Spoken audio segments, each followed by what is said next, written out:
Hello everyone. This episode is going to be for my niece, Nina.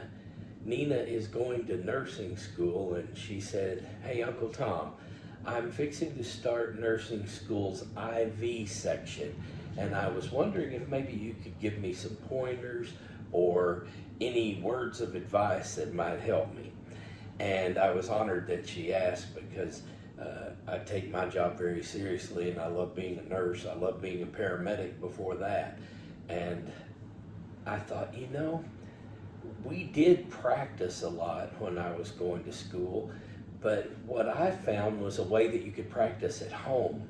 Now, you can go out and buy a fancy arm and all the supplies.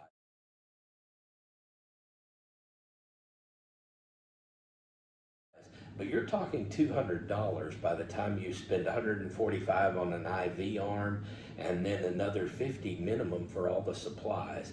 You can spend probably $30 to $40, build an IV arm at home that would actually work for what you want to do. Now, there are fishing aquarium sites that have this little clear tubing.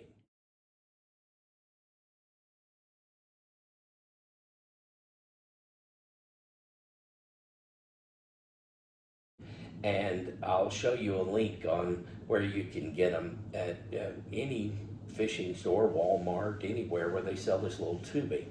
You'll need to cut it off in sections. Now don't forget, the purpose of this is to make sure that you can practice at home away from everyone without all the pressures of the other students and the teachers walking around you. You'll be able to actually concentrate on the steps in starting an IV. So to build this arm, this will represent the vein that you're going to palpate. Remember, you have to feel a full springy vein away from arteries and other injuries, burns, etc. This will be the vein, and you'll see in a minute how you're going to be able to feel it's almost exactly like a real vein on a human being. The next thing you're going to need is some of this microfoam tape.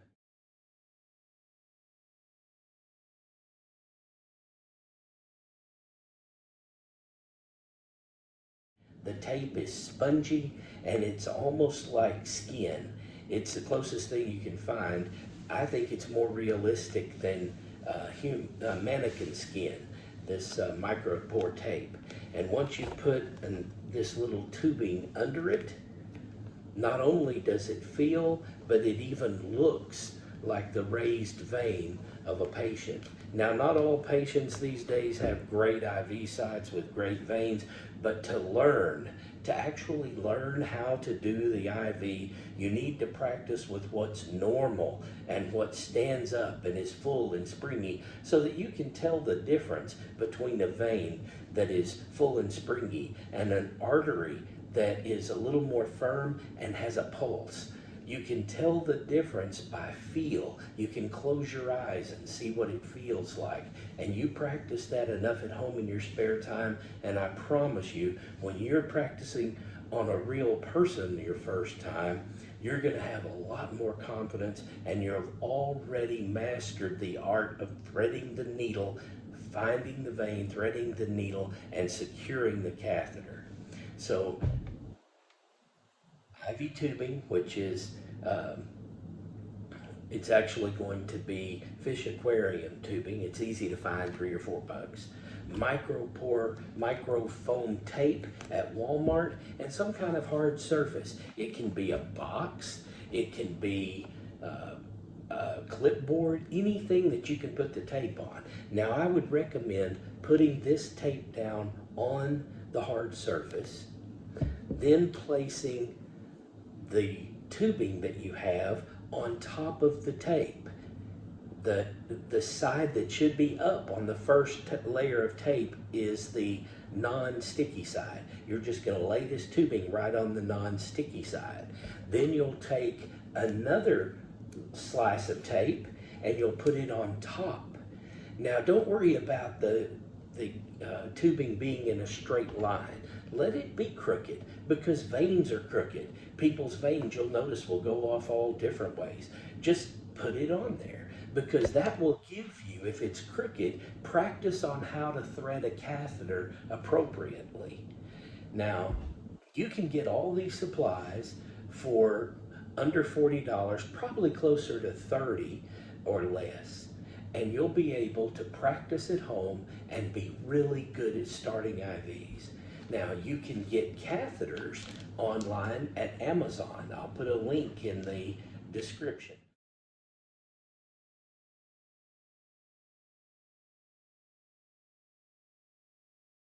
These IV catheters should be used for practice only. You'll need to get a sharps container so that you can put these sharps in something safe when you get through. Practice your universal precautions. Go get some gloves. Make sure that you do this just like you're doing it on a real patient so that it will be second nature. Make sure you don't keep your tourniquet on too long. If you put that tourniquet on and you're piddling around, that pressure on the person's arm becomes painful. So you need to try to get that IV going within just a minute or so. Don't wait too long, because that's very uncomfortable for the patient. If you have put a tourniquet on your own arm just to see what it feels like if you were going to have someone start an IV on you, and when it starts bothering you, it's going to be bothering the patient. That's a good way to determine it. So when you get this done, you'll have a hard surface, you'll have a layer of this tape, then you'll have this tubing, and then you'll have another layer of tape on top of that. And you can see it's almost like a snake how it stands up. Now you can take your fingers, close your eyes, and palpate. Palpate over here where there's no vein, then palpate where there is a vein, and you'll feel that full springy feeling. And that's what you want to feel before you start the IV.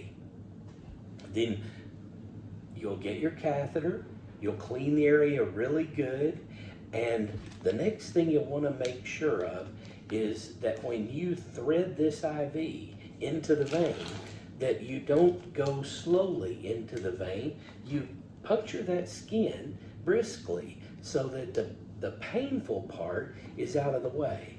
And then after that, you start guiding the catheter. So let's assume that I've already cleaned this site. I'm sticking it into the skin quickly and then backing out the needle. Now, once that needle is backed out, it's back in here in the safety catheter so that no one can get stuck by the needle. So after that, you'll hold the skin down so that it doesn't bleed unless you have a non-bleeding catheter. Most of them aren't, some of the new ones are. Then you'll slowly pull this off, applying pressure up here, slowly pull this out, and then put your IV tubing on the end. You're going to properly secure the catheter with the hub at the end of the IV. Here's the hub right here, and it's attached to the catheter where the needle's going into the arm. Now, you're securing it with screwing this little blue hub down onto the catheter that you just inserted, and you're going to place this tegaderm over the top of it to hold it in place. And then you attach the IV fluids here or any medications that you want to give here. And you'll notice I'm not wearing gloves. This is just for a demonstration only to give you an idea how to make this little makeshift arm so you can practice at home.